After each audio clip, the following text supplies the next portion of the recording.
start off, could you each share your own, give us an illustrative picture of the context in Botswana when it comes to LGBTI rights and also religion in your context, just to give us a picture, what is it like from your context? Good morning.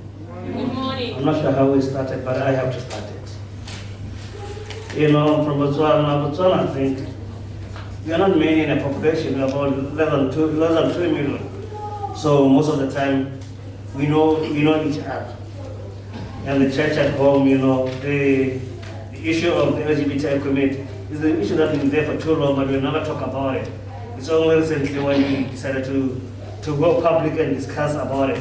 And we remember very well the story of the gentleman who came from America. That was in 2016 or 2015, I'm not sure. Stephen, what's his name again? Stephen Anderson. That was the time when I think the voice of the LGBT and the voice of the church here coming together. And that was the time when we avail ourselves as Botswana Council of Churches, and myself too. I avail myself to say I am going to stand for the rights of the people, because this is my mission. As a priest, I am called to love one another, because we are all created in the image of God. And that's the best that can keep me alive for the rest of my life. Regardless of my current, regardless of my gender, I know whoever I see, when I look at you, I see in the image of God. But it's not an easy way, because people in the church will never accept you. They will push you out, and some will say he's not representing us. Which Bible does he read? Because we don't interrogate the Bible too much. We only want to have the Sunday school theology, where we say the Bible says this: God created men and women, but it doesn't go deeper in it. And this is our stand as the church. We in Botswana Council of Churches, after discussing it in the length, we decided to invite the LGBTI community for our assembly, 2 assemblies in a row. That was in 2015 and in 2019. And then we journeyed together with them. Now we are saying that we are going to be there for them, and they are going to be there for us. Some of the things we don't understand, if you don't understand, we will seek clarity from them as much as we expect them to seek clarity for us. But it's not easy, because even the people that we think they are there to support you, they will fight you. Some of us, I've been here for too long, I guess. I've been in the field for too long. I've been chased out. I did everything, you know. Even in the meetings, people will chase me out. And one day in a meeting, they will say that we are not talking to this gay pastor. And we are labeled, you know. And I always tell people that who are advocates that take it. Know that whenever you decide to be in the advocate, you are going to be mistreated even by your own people. But you should know that you are not doing this for the sake of these people. You are doing this for the sake of God, because God said, I've created you, even before I created you, I knew you, and I'll protect you, I'll be with you. Whenever my friends are not there to support me, when I think I am alone, I still know that God is there. And when I see a LGBT person being mistreated, I put myself in his or in her image, in her situation. If I was here, how was I going to react? And how was I going to do it? That is why normally people will think that we are fighting, we are always there for them, because we see them, we see the image of God. We see them, we see ourselves in them. And that is what I can say for now. Thank you so much, Rev Nampane. Sipoli, would you like to share your perspective on your context? Thank you. Thank you. I would say a lot of the LGBTI people do go to church, but they do not go as they are. There is a lot of pretense. The other thing is there is a lot of spiritual starvation, because you cannot go to a pastor and be who you are and also disclose. If you have issues, you cannot sort of say actually what is it that you are going through. So I would say like the church doesn't really play its role in the LGBTI community, because there is no truth between who we are and the church. But I would say for now, or I would say like Reverend Nambani has said, the BCC has really come in and has really started speaking out and taking this role of standing and leading in trying to advocate for our inclusion in the church. Thank you. Thank you. So, Godfrey, would you like to add on maybe around giving us more of a broader picture in Botswana society. I hear what you're saying, so it's so great that the Botswana Christian Council is working with LGBTI organizations and communities, and how does that impact on maybe the legal framework in the country? Could speak. Yes, thank you very much.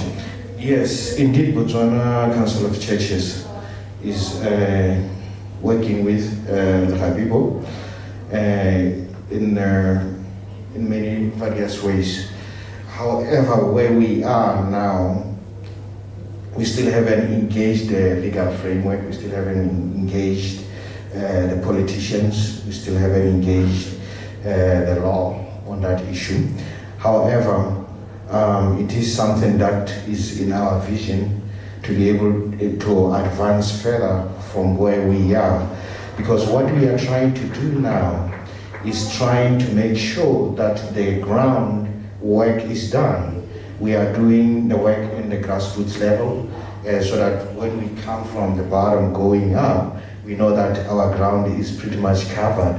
A lot of churches, as we have experienced, do not even know about LEGABIBO as an organization and do not even know about LGBTI.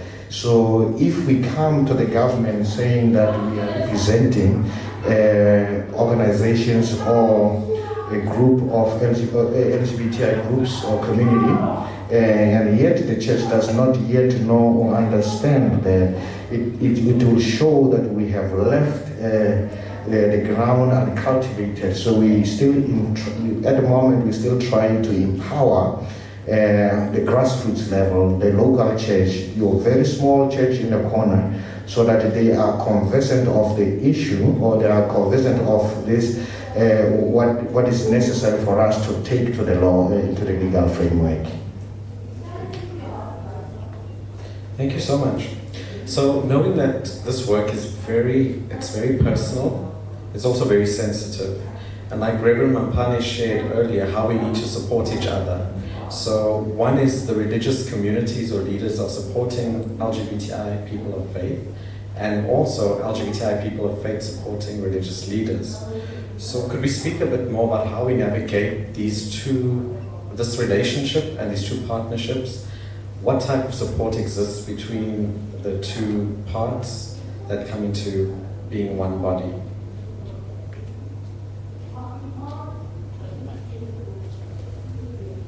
I think we are trying at Botswana Council of Churches. If we remember very well, when the people, they always invite us for especially for the prayers. When they want some motivation, they will invite us to come and do some prayers with them.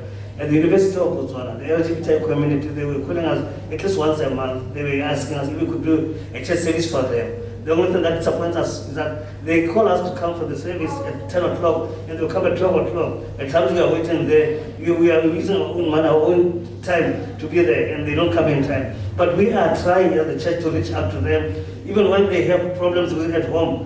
We are there. We can even go to an extent that we go to their families and their parents to talk to them. If they are chased out at home, when their parents are chasing them out, they're refusing them to come to be part of the family, we are going there to advocate and talk to the parents. We even try to create a safe space. At one stage I had another brother, I stayed with him in my own house in church, that I didn't even know him because the legal people, they had no house. But I said, because I'm staying in a 3-bedroom house and I'm staying in church, I'm staying alone, why can't you bring him here? We are trying our level best. Where the LGBT people in our country, I have to be honest, there was a time that where we was beaten by the parent and the pastor, and they were chasing me out. I went there to say, no. We have to take this matter to the police because the pastor cannot come and be the person because he's an LGBT community, LGBT person. And when one person passed away, one part of the LGBT community, the pastor refused to come and do the funeral service. He said, he was not a member of my church. I cannot do it. But the parents were the member of that pastor's church. The parents asked us if we could do that. I went to report to the Botswana Council of Churches. I'm going to do that funeral service simply because this boy he's not a member of the church, but we are doing this because we have to reach out. And when I did that service, I remember that service, the former minister, Material was there. I even had the full mass with the Holy Communion. All the LGBTI community, they were singing, I felt the presence of God among themselves, and people were surprised. I didn't get it and again, but I gave part of the church. People were asking that. But I didn't give them the whole community. I served them with the whole community. That means that the church is doing its part. We are trying to do our part where we can. We are doing anything. The only thing that is, we are new. We don't know how to handle one another. They are scared of us because some of them, if they have to come to church, they think that we are going to convert them to say, you don't have to be like this, you don't have to be this. But we are saying, we are opening our eyes because the word says, we are the salt, we are the light. We must lead and they must follow us. We must pray for them and they must pray for us. We need one another. We are like we are saying we are one body. They cannot just be the eyes and the ears alone. We are the whole one body with different parts. They are the different parts, we are the different parts. But what is important, we are the Imako Dei, the image of God. We see God in them, they see God in us. Thank you, Reverend Mampane. That was really helpful to give us more context to how it works in Botswana. And I think as a moderator of the session, just taking cognizance of the use of language and understanding, because it sounds, and I think this is why we're meeting here today, why we want to, or meeting this week, is trying to converge. It's trying to say that there isn't a them and an us, but there is an us. We are one. And how do we move together once we leave here? And so what I did get from Reverend Mampane is that there is a level of support, but there's maybe hesitancy from both sides, because there's still building of trust, and like with any relationship, that's going to take time and investment of relationship building. So Siponi, do you have any perspectives to share around how LGBTI people are supporting religious leaders?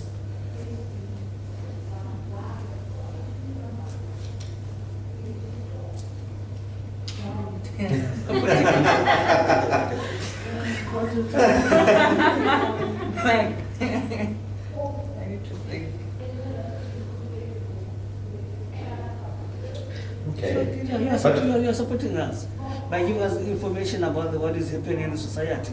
You are supporting us when that time at the court. We never know anything about the court case when we were supposed to go to court.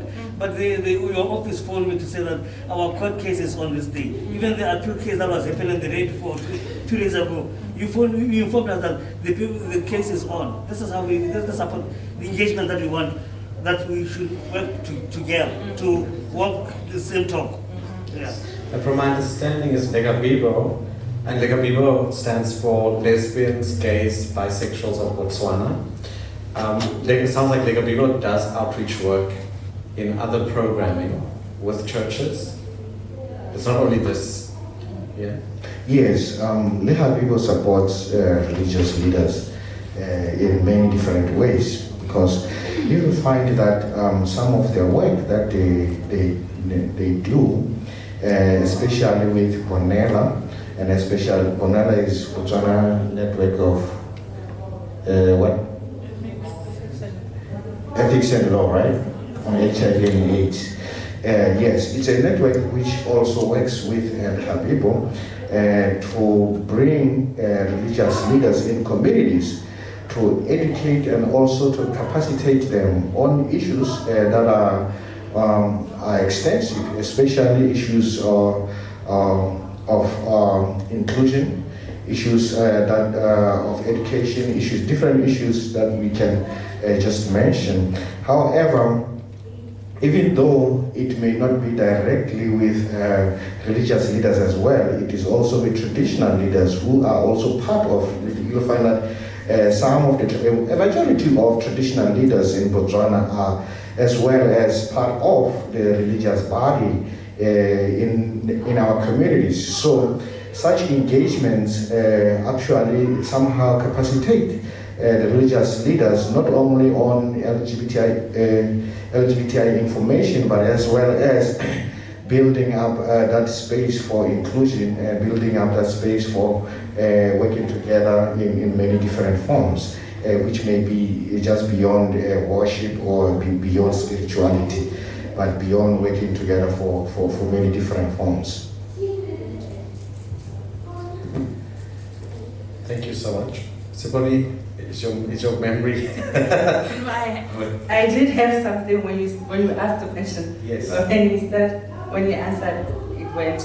So, so I would say just like the basic things that need to be done in a partnership. We communicate, we invite each other, we include each other in levels of participating, not just being there as, an observer or, so we really do participate in each other's activities, yes, and plans. And so maybe let's go there. So we're speaking about this partnership. Can you maybe tell us what happens in your programming in your country? How do you collaborate? What is it like? So you're saying we invite each other to things. How do you invite each other? What is the process there? How are you communicating? Yeah. So for this program, LEGABIBO and BCC have a work plan. So in that we discuss on dates of how we're going to roll out the plans that we have. So usually I and Reverend Janki coordinate the activities. So before anything happens, before he plans anything or he changes anything, he will communicate with me that I have a plan or I need to change this in our plan, and that's what I do as well. Or if we need to postpone or we need to wait, if we've done an HSOP and I feel like people are not ready to go into a dialogue, I will tell him and we usually have an agreement. Thank you. So we all know that any relationship, and we said this on the first day when we met, there will be challenges and gaps. And so I want us to dig in deep also. Could you share some of the challenges you may have experienced and how did you come to addressing those challenges or gaps with your partnership? Because we know all partnerships are not perfect. So how do you navigate those challenges and gaps? If you could just share some stories. Yes, of course, any partnerships has some challenges and some gaps, of course. We find that since this project is still really new, but not, the implementation and the collaboration is still new. It is still crawling. So sometimes before you start walking or running, you have to first learn how to crawl. It teaches you how to balance as soon as you stand on your feet. So we have challenges that we have some sites that we have to do, and some sites take a little bit of distance to get to them. And you'll find that, take for example, if I were to pick about Maung is about 12 hours of driving from where we are based. Both Gaborone is around 12 to 13 hours of driving to get to that place. And that distance as well is also a challenge, but we have to get there because there are LGBTI communities there. You'll find that the challenge that we sometimes even face with our people there, some of our facilitators and dialogue partners, they still need a lot of support. They still need of capacitating. We have done some TOTs or training of trainers in such areas, but we're still struggling with the confidence that is needed for a local dialogue to go on its own without coordinators or without someone overlooking to get proper reporting from it. So it requires us to capacitate more of our facilitators as well as our partners to be sure that they are at the same level and they are ready to do the work on their own without coordinators. And you'll find as well that the time that we do a dialogue, by the time we do an evaluation of that particular dialogue, you'll find that some of our participants will share that we want to learn this, we want to know more, we want to go deeper into this program. However, the time that you spend doing the dialogue is a little bit, it needs to be extended just a little bit. It could be a day or somehow. And see, because we only do it for 2 days. From the many dialogues that we have done, you'll find that they want it to go into the 3rd day.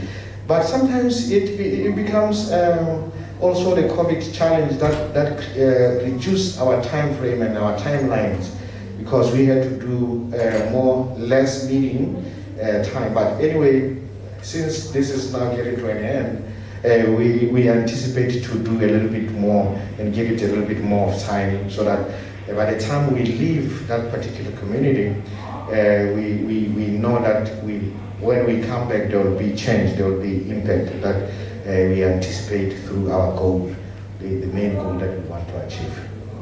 I don't know, Siso. Okay, so the challenges are the same. There's a lot of capacity that needs to be done, especially with religious leaders who are facilitators, because most of them, I feel, they are not very confident in the material. Also, like Reverend Janki says, the time is very short. There is a lot of content on the material, but it's a lot for a person to grasp in 2 days. Also, the language in the content, because we go at, like you're saying, grassroots level. So people that are really elderly people in the society. Also, the literacy part, we need to look into that. The other thing is on the content.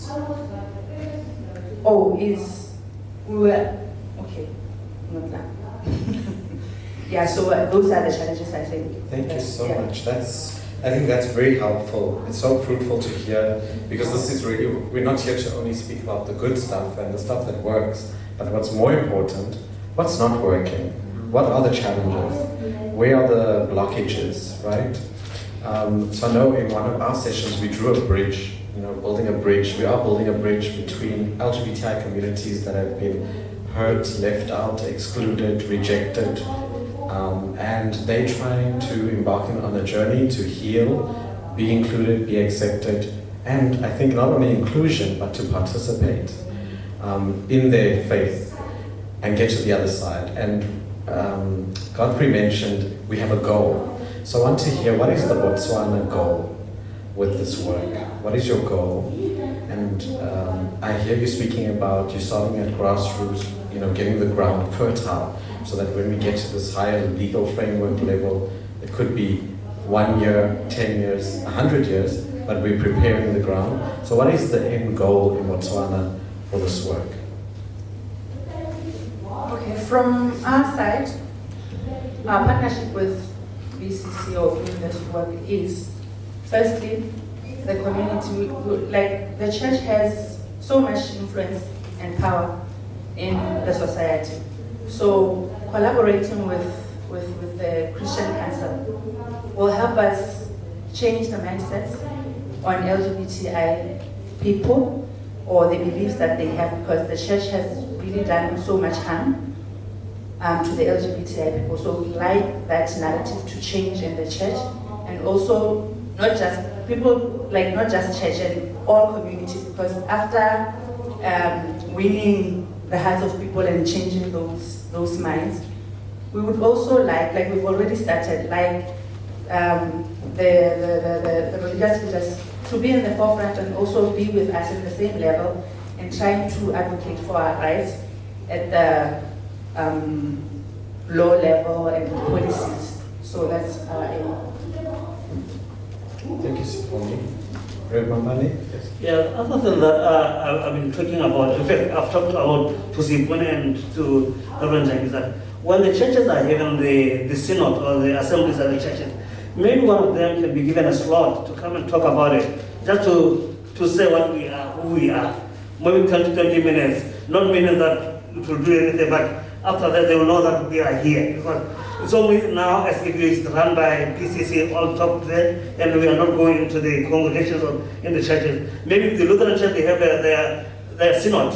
They will invite us, we invite the BCC and LEGABIBO to come and have a talk there for 20-30 minutes. Then UCC, they have that. I think that would be another way of trying to mobilize ourselves and to engage ourselves in the system. It sounds like a good strategy. Yeah. Godfrey? Yes, I wanted to touch on the vision of the Botswana Council of Churches. The vision of our council is to become a sustainable and transformative and prophetic voice of the church.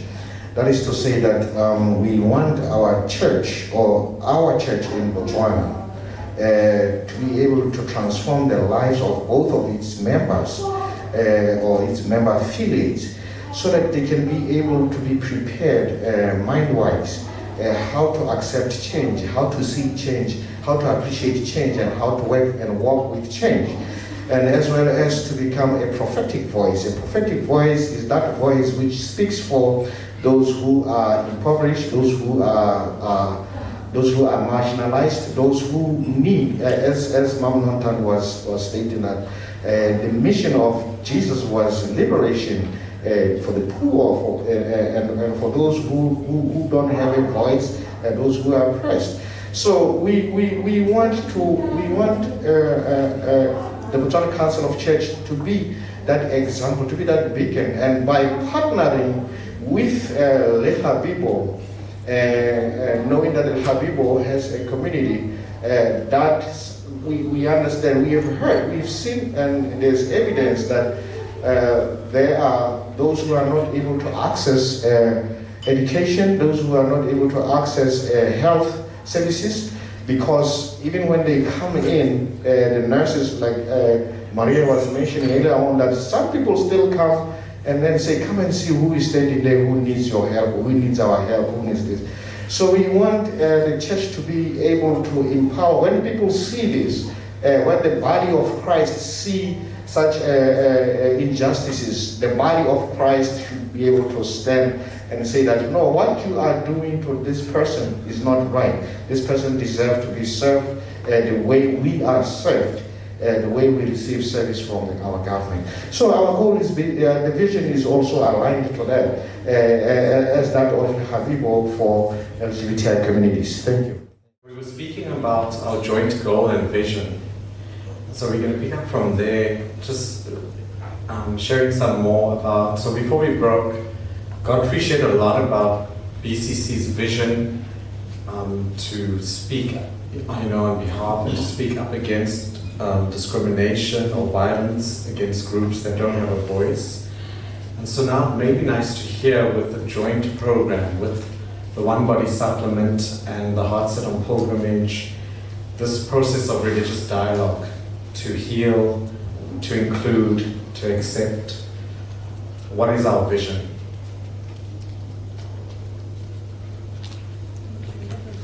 And when I say our vision, I mean your vision in Botswana. What's your vision? Well, as I alluded to the vision of the Botswana Council of Churches, and then looking into LEGABIBO as well, our broader vision for this particular collaboration, basically we want to see an inclusive church that does not promote violence against LGBTI people and other marginalized groups.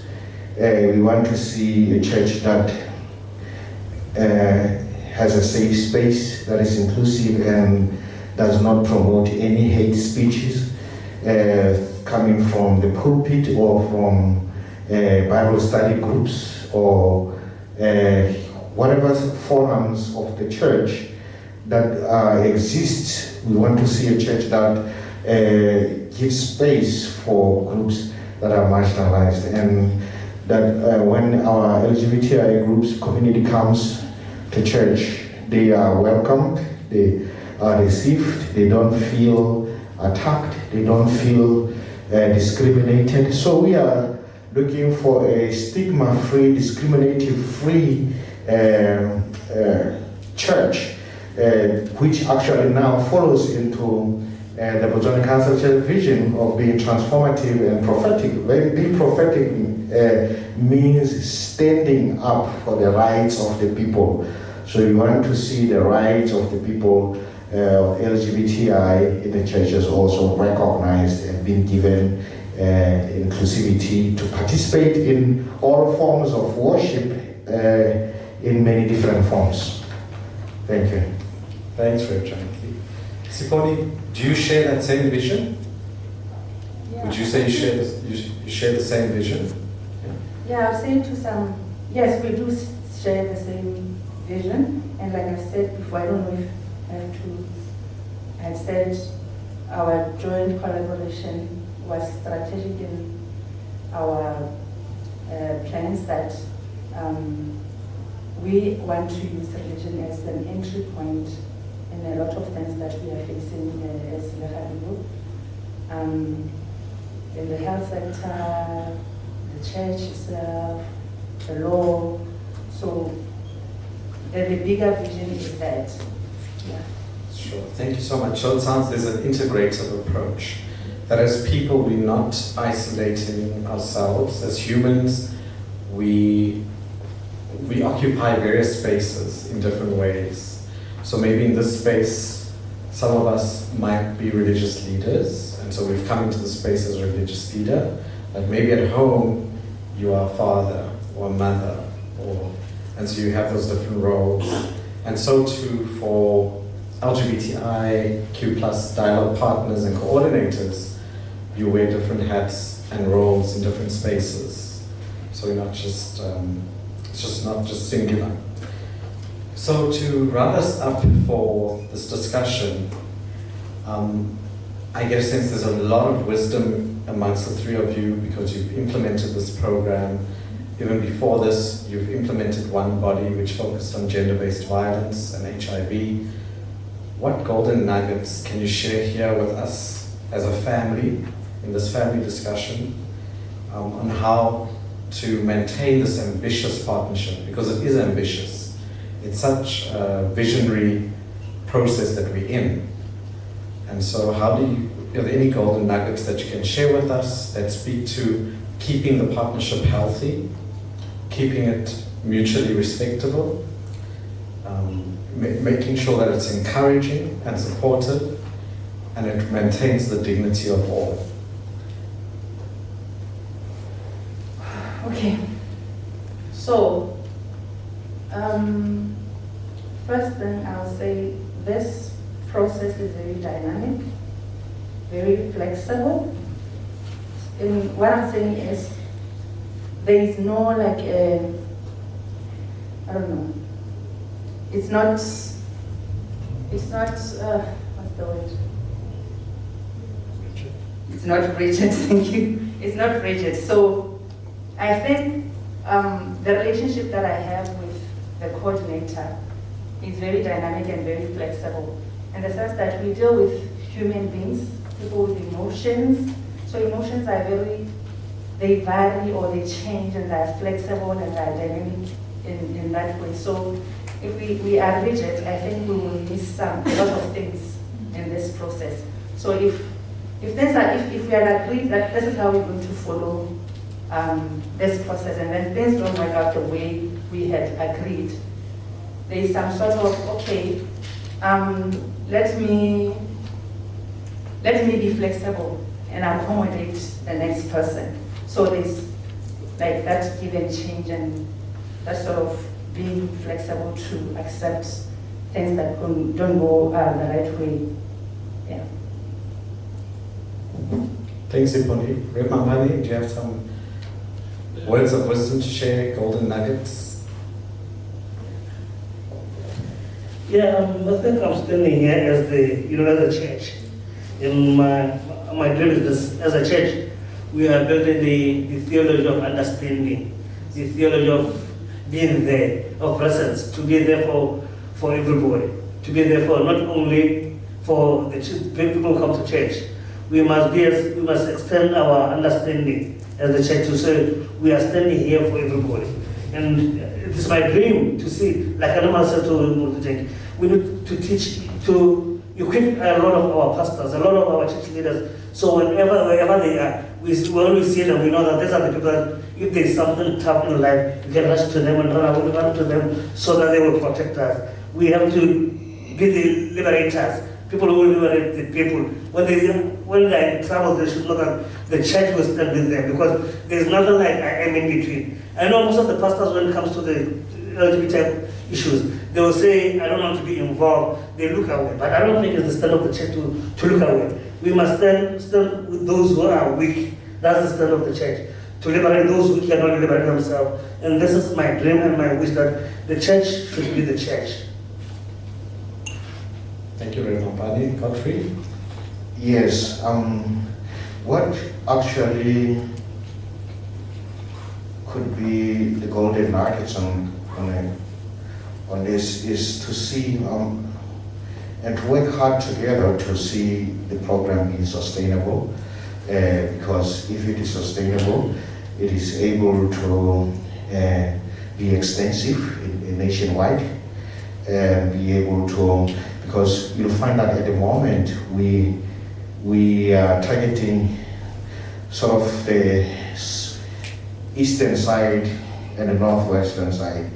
We have not touched the far west and south. So if the program is made sustainable, we should be able to reach places where we have not touched base on. And as well as, just to pick on the theology of liberation that Reverend Mapani was talking about, it builds up the spirit and the momentum, especially for the leaders, religious leaders who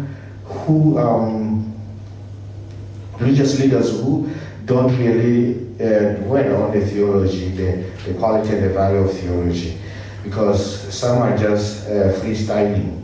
So it is not helpful. So we also have to extend this work beyond just the BCC area, or we are extending it to African instituted churches. And hopefully we've had invitations in the Pentecostal circles, but we are still cautious about that. However, the African instituted churches are those, some of us, we work with them. So it is beyond, moving it beyond boundaries and be able to explore and to be able to reach goals that we have set in outcomes.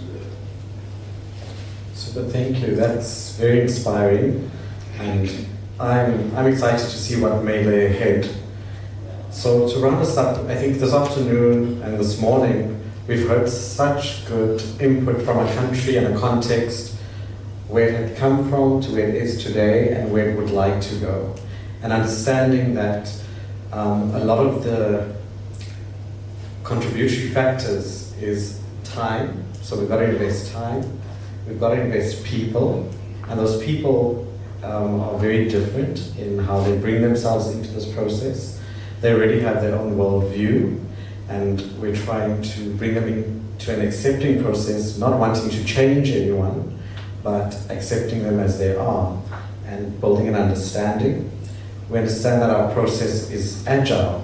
That's right, it's very agile, it's accommodating, it's about building understanding, it's about building and developing knowledge and sharing it.